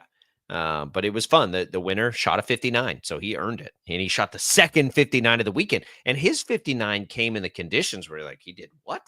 Like, I don't even know how he did that. I know how it got shot the first day because that thing was like playing on a sponge. But yeah, it was a good Wichita Open. Thanks everybody for swinging by, saying hi, chatting it up with us. Thanks for everybody who came and visited at the HTO booth at the new 19th hole that they put together. It was all a lot of fun. You can leave us your comments, by the way, on this show via the KFH hotline. It's always available for you at 869-1240. You can also leave us your comments on our video stream, which is on Facebook, on YouTube, on X. You can also find us on 12 News Plus, and you can leave us voice messages through the Odyssey app as well. We'll have Jaylon Thompson coming up in just a little bit. Hey, speaking of calls, our producer Max Power, and he is great at this sort of thing, going and finding archived audio. We talked about Joe Rocco in our last segment. Oh, no way. There's a call. I believe Joe was on, correct me if I'm wrong, Max, was on our buddies Bob and Jeff. Okay, so almost a year ago, Joe Rocco was on the program, and Max was able to find that audio. We'd love to be able to play it. So Max, whenever you're ready. Joe Rocco. Joe Rocco was my sixth grade elementary school teacher at Irving Elementary. Larry Hootmer. I remember Larry Hootmer. You still live in town? I'm still here. I live a little north of town in Valley Center, but I work for the park department, and Bob knows me well. We're working on some stuff together. But I want the world to know that before Joe had an existence in the sports memorabilia world, he was a really fine educator, and I never forgot him. He was a great school teacher. He made a difference in my life, and I just wanted the people out there to know that. I know he's very good at what he does now, and I appreciate what he does, and I'm, of course, a big sports fan myself. I bleed purple, and Bob knows that. Yep. Well, Larry, that's anyway, good. I just wanted to say hi to Mr. Rocco, Joe Rocco, and wish him well. And it's great to hear him on the radio. That's cool. That's cool. We had so many good conversations with Joe back to the days with Bruce.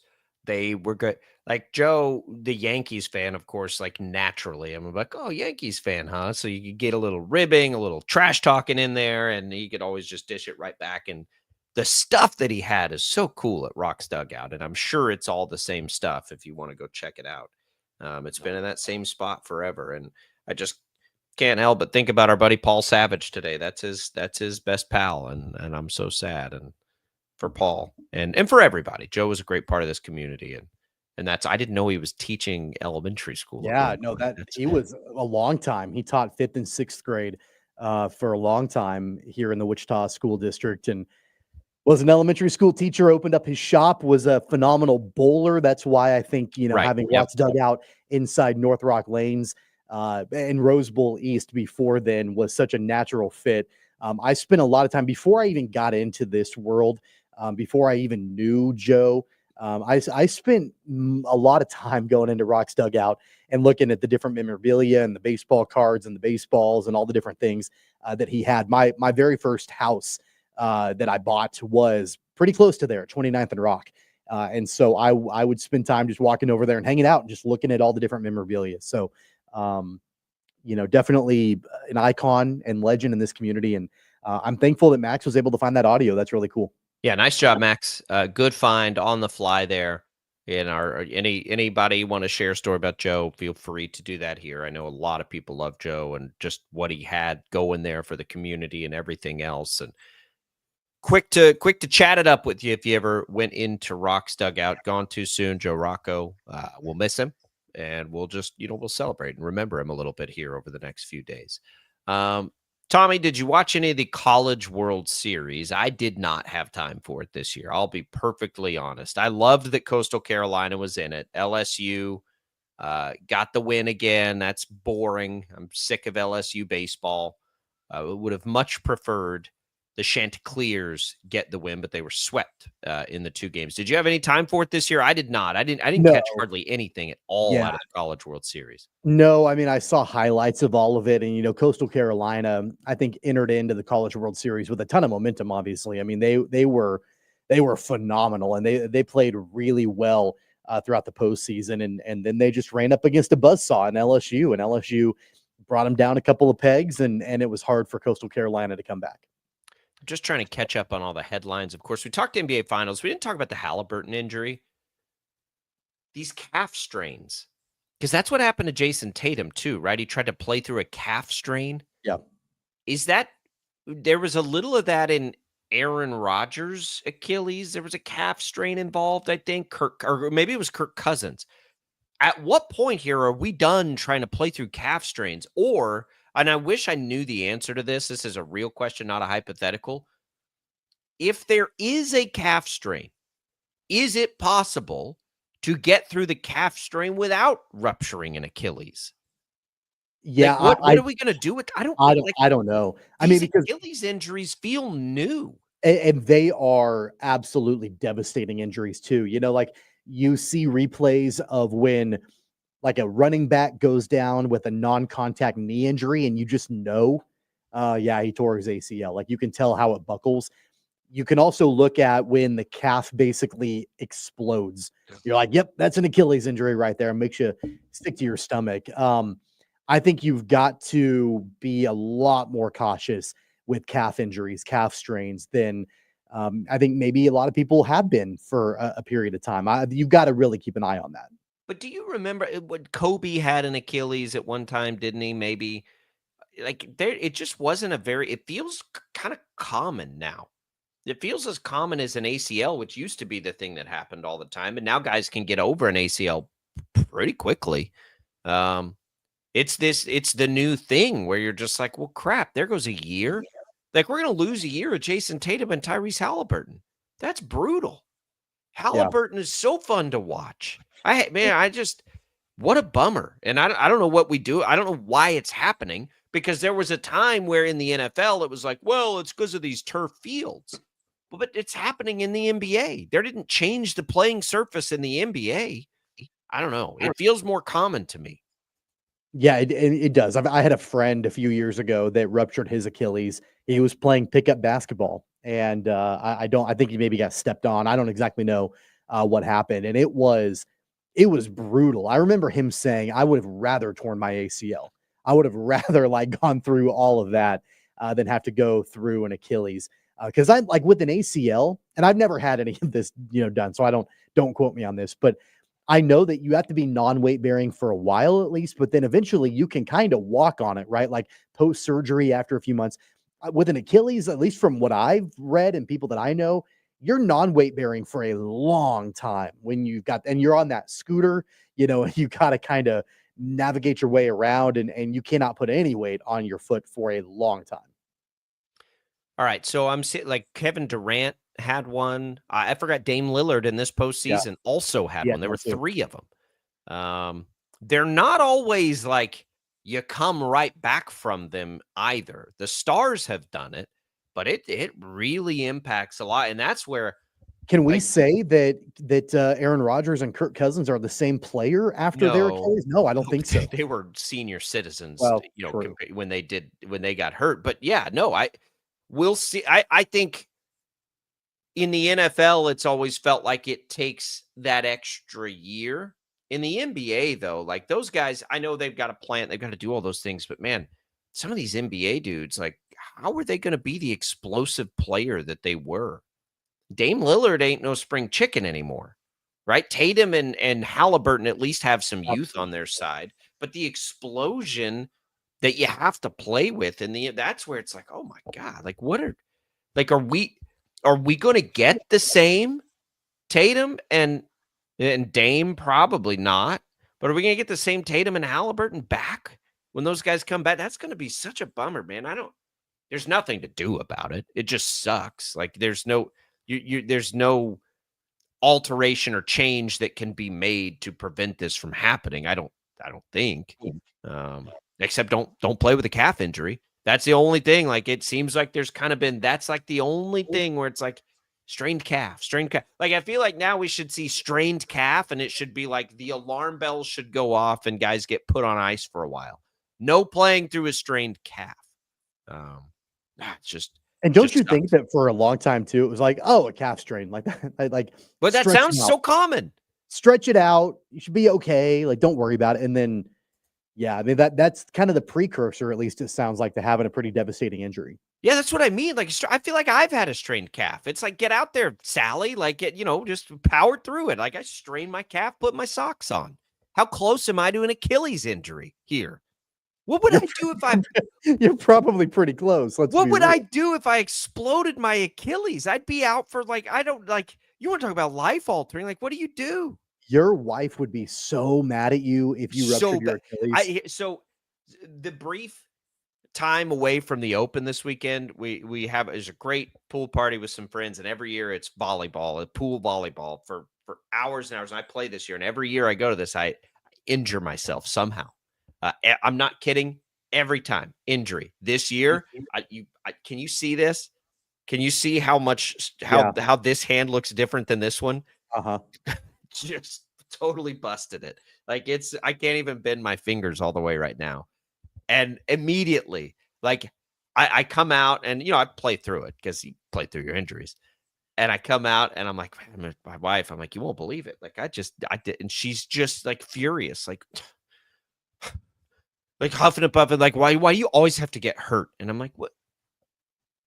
Oh, I'm so sorry that I got hurt. Can you imagine if you ruptured your Achilles, your wife would have to carry you up and down the stairs, like hoist you over her shoulder and carry you up and down the stairs of your house to get down to the basement for a while, at least. That she would not be. I wouldn't go to the basement. I don't know how I'd get down here to do the show. I've shattered my hand in a car wreck when she was pregnant with our son, our third kid. And immediately it's like, oh, this is going to be so inconvenient for me. I'm like, yep, you're right. It is. Thanks for your sympathy and your concern. She had to help me tie a tie until I could figure out how to do that one-handed, how to scrub my back. Yeah, no, that's not how our relationship works. Like, isn't that in the vows and sickness and in health, for better or for worse? I mean, she didn't run, she didn't leave, I guess. But yeah, it's definitely if it's an inconvenience, I'm going to hear about it. You just don't even say anything at this point. I made the mistake of being like, oh man, I can't bend my fingers. It's just like, oh, here we go again. All right, no problem. Jaylon Thompson will join us next. Let's go back to the Royals. We haven't talked about them since the first hour. Stick around. We got more Sports Daily right after this.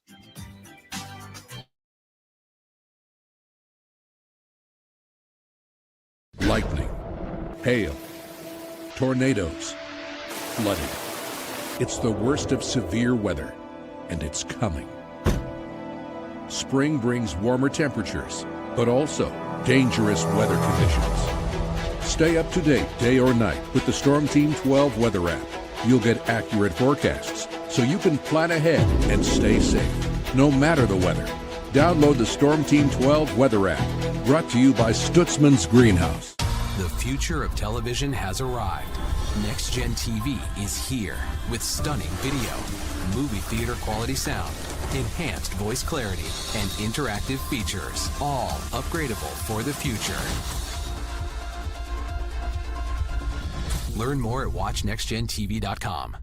Sometimes people tell us, I don't get it, it's just tea. But let me tell you, we are so much more than just tea. With 20 plus flavors of sweet and unsweet iced tea, the possibilities are endless. Come on in and try them all for free to find your favorite, or get us on the go for your busy lifestyle. And don't miss happy hour every day. So the next time someone tells you it's just tea, tell them to come by and find out why we say, drink tea, be happy. They're not just the canvas of our imagination. They tell a story. Clouds affect the events of your day. Sometimes they growl, sometimes they inspire, but they're always the messengers of nature's mood written in the sky. Storm Team 12 understands the language of clouds. We're dedicated to decoding their message so you know what to expect. Behind every cloud, there is a story waiting to be told. Trust Ross Jansen and Storm Team 12, alerting you first to the impact on your life. Jim Rome here, lighting up your afternoons on The Jim Rome Show. Catch me starting at 2 on Wichita's #1 sports radio, Kansas Fan Headquarters, 97.5 and 1240 KFH.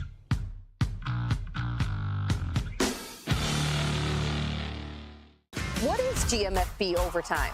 It's Peter, Jamie, Kyle, and Akbar breaking down the NFL 5 days a week. It's okay to be excited. It's this, that, and a whole lot of fantasy. It's football for everyone. Weekdays at 10 a.m. on KSCW. Odyssey is one of the most influential audio and entertainment brands in the nation. You already know Odyssey's iconic local radio brands in Wichita. But did you know Odyssey has the country's best collection of music, news, and sports brands? Odyssey is also a premium podcast creator, major event producer, and digital innovator. Odyssey brings people together across the country and right here in Wichita. Odyssey also delivers meaningful radio and digital audio results. Find out our story and impact at odysseyinc.com/Wichita. Make yourself known now. 31001 in traffic pursuit. Oh my God, here. Investigate TV Plus begins with real people. We investigate stories that impact you. And inspire change every day. Something is broken. Real problems. Why are they hiding it? And real solutions. My daughter was dying in front of me. What was your reaction when he said that? Investigate TV Plus, weekdays at 3:30 p.m. on KWCH. Sometimes people tell us, I don't get it, it's just tea. But let me tell you, we are so much more than just tea. With 20 plus flavors of sweet and unsweet iced tea, the possibilities are endless. Come on in and try them all for free to find your favorite or get us on the go for your busy lifestyle. And don't miss happy hour every day. So the next time someone tells you it's just tea, tell them to come by and find out why we say drink tea, be happy. Mornings are busy. We're here to make your mornings better. We report the stories that affect you. 3 more hospitalized from contaminated apple juice just a day after the FDA issued a recall. We're here to make your mornings better. Closing east and westbound lanes of K96 for repairs. With 12 News, you're prepared for your whole day. Scattered thunderstorms across the state into the afternoon. Stay a step ahead with 12 News this morning on KWCH and KSCW.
All right, welcome back, everybody. It is Sports Daily. Follow. It's another Sports Daily Insider interview on KFH. And that's Sports Daily Insider, Jaylon Thompson, our Royals Insider. Jaylon, happy Monday. How are you? I'm doing good, guys. How are you guys doing? When's the next time the Royals are going to play baseball on a Monday? It's like this. It's been a while. We're looking at this like, what is it? Are they on a AAA schedule here? Like, what's going on with this? I'm ready for some Monday baseball for the Royals. Mix it up a little bit. Yeah, it's a weird dynamic in the schedule this year. Every game this month is not played on Monday, which is really weird. We had a lot over the weekend that happened with the Padres series, Jaylon. Of course, the last time we talked to you, the Royals were coming off of a winless homestand And then they go on the road. They sweep the Rangers. They get back on track. They win the first game in the Padres series, drop the final two. We were talking about it in our last hour about you wrap up this road trip 4-2 overall, which, yeah, you had 4 in a row and then you dropped the final two. But after the way that they played at home last week, feel a little bit, I guess, better about a 4-2 road trip. Yeah. Like you said, after a winless homestand before they went on this 6-game trip, getting out of there with a winning road trip is good. But you still have to look at it also as you dropped the last 2 games of the series against the Padres. So you're coming back home on a 2-game pretty much losing streak. And you have the Tampa Bay Rays, which is arguably the highest team in the league right now, and the Los Angeles Dodgers coming in as well this weekend. So the Royals have to kind of pick it up because it doesn't get any easier from here.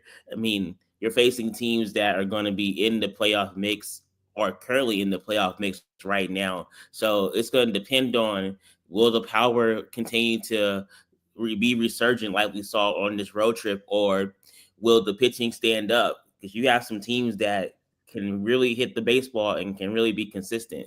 And that's one thing that the Royals kind of struggle with right now, are those 2 qualities. Yeah, do you feel? I feel like, Jaylon, that the offense is coming. Like I don't think we're going to look at this thing at the end of the year and that still be the struggle that it was early in the year. Like we're seeing what it's capable of when everybody's just doing what they're supposed to do, which is kind of what it feels like right now, right? It feels to me like everybody's doing what they're supposed to be doing again, and now all of a sudden this is a respectable offense. Do you agree with that first, I guess?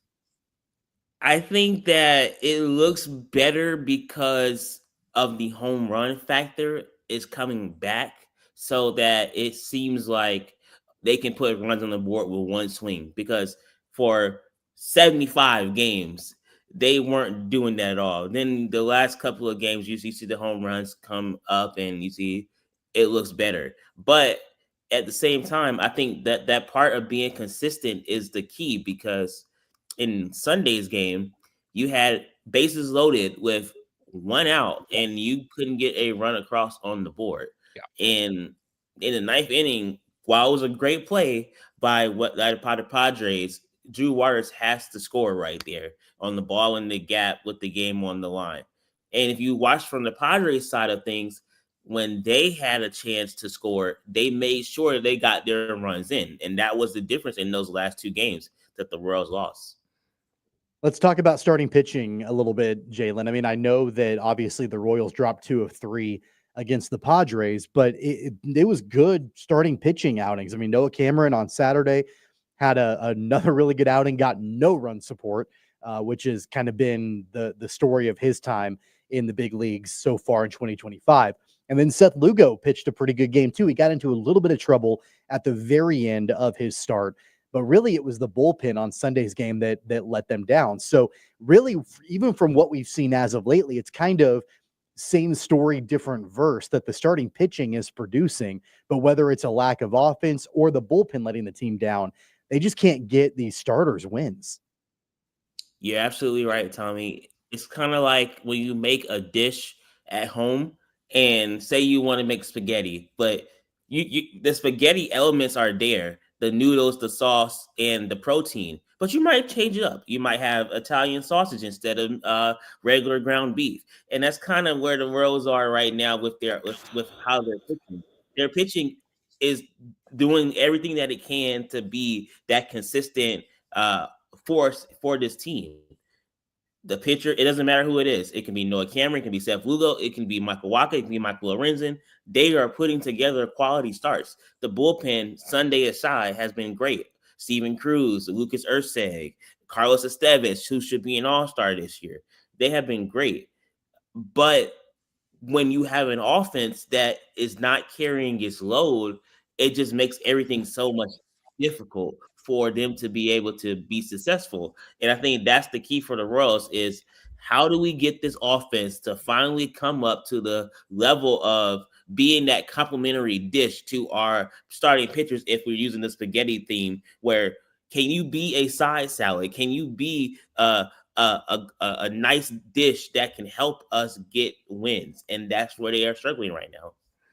Does it even make sense? We talked a lot about this last week, Jaylon, late in the week. Does it even make sense anymore in the current landscape for the Royals to be aggressive at the trade deadline? I don't know that I've ever like advocated for a team to just roll with what you've got, but I kind of feel like now, like with as tight as the race is, like what else of significance can they responsibly even do at this point, or should they just ride it out?